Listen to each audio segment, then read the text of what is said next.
This channel does not promote any violent, harmful, or illegal activities. All content provided by this channel is meant for an educational purpose only. Cockroach Janata পার্টির সংসদ ভবন অভিযানে নতুন করে উত্তেজনা তৈরি হয়েছে, সেই ছবি আপনাদের দেখাবো।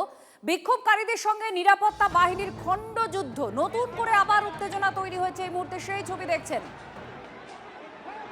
লাঠিচার্জ করেছে আবার পুলিশ, বিক্ষোভকারীদের বিরুদ্ধে পুলিশকে লক্ষ্য করে পাথর ছোড়ার অভিযোগ উঠছে। কয়েকজন পুলিশ কর্মী আহত হয়েছেন বলে খবর পাওয়া যাচ্ছে। দেখুন, 6টা ছবি দেখাচ্ছি আপনাদের একসঙ্গে। আবার নতুন করে উত্তেজনা তৈরি হয়েছে, পুলিশকে লক্ষ্য করে পাথর ছোড়া হয়েছে বিক্ষোভকারীদের দিক থেকে, এমনই অভিযোগ। জ্যোতির্ময় কর্মকার আমাদের সঙ্গে রয়েছেন। জ্যোতির্ময়, কি হয়েছে আবার নতুন করে উত্তেজনা? দেখো, বিক্ষোভকারীদের বিভিন্ন জায়গা থেকে সরিয়ে দিলেও তারা কিন্তু রাস্তা থেকে সরে যায়নি।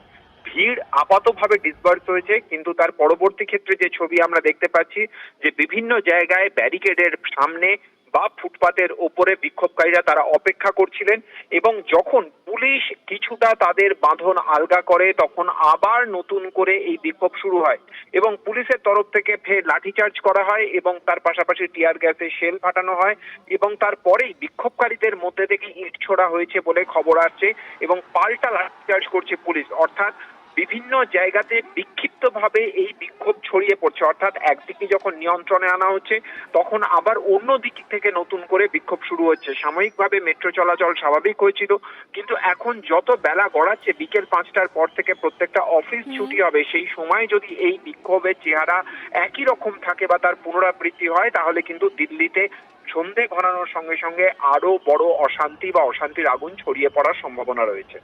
ধন্যবাদ জ্যোতির্ময় কর্মকার, আমাদের প্রতিনিধি। এই মুহূর্তের পরিস্থিতি কেমন রয়েছে জানাচ্ছিলেন। আপনাদের জানায় যে নতুন করে উত্তেজনা তৈরি হয়েছে, পুলিশকে লক্ষ্য করে ইট ছোড়া হচ্ছে, পাথর ছোড়া হচ্ছে বলে অভিযোগ, এবং কয়েকজন পুলিশ কর্মী আহত হয়েছেন।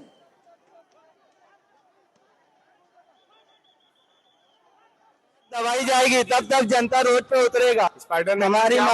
हमारी मांग एक ही है कि हमारे सब पूरे भारत के स्टूडेंट लोग को इंसाफ मिलना चाहिए। बस हमारी यही मांग है। हम साइलेंट प्रोटेस्ट कर रहे हैं, जितना हो सके लोग ज्यादा अफरा तफरी ना करे, एक साइलेंट प्रोटेस्ट की तरह करे ताकि लोग अच्छे से आए और अच्छे से जाए।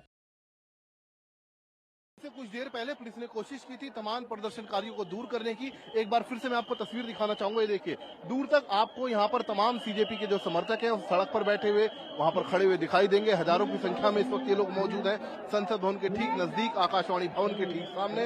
और दूसरी तस्वीर ये देखिए, खुद जिले के डीसीपी हाथ में माइक लिए इनको समझाते बुझाते रेखा चौधरी यहाँ पर दिखाई दे रही है। मैम, चलो चलो बच्चों पे पार्लियामेंट जारी है, तुम बच्चों पे संविधान को देखने वाले बेशरम निकल गई सरकार। ये देखिए, तमाम जितने भी इस वक्त लीडर हैं वो कोशिश कर रहे हैं बाहर निकले, लोगों तक यहाँ पर जनता के बीच में प्रदर्शनकारियों के साथ पहुंचे यहाँ पर। और पुलिस की कोशिश आप देखिए, लगातार बैरिकेडिंग यहाँ पर बढ़ाई जा रही है ताकि कोई भी अब आगे ना बढ़ पाए। ये देखिए तस्वीरें, लगातार कोशिश यहाँ पर बैरिकेडिंग करके यहाँ पर लॉक किया जा रहा है ताकि जो प्रोटेस्टर्स हैं अब वो इससे आगे ना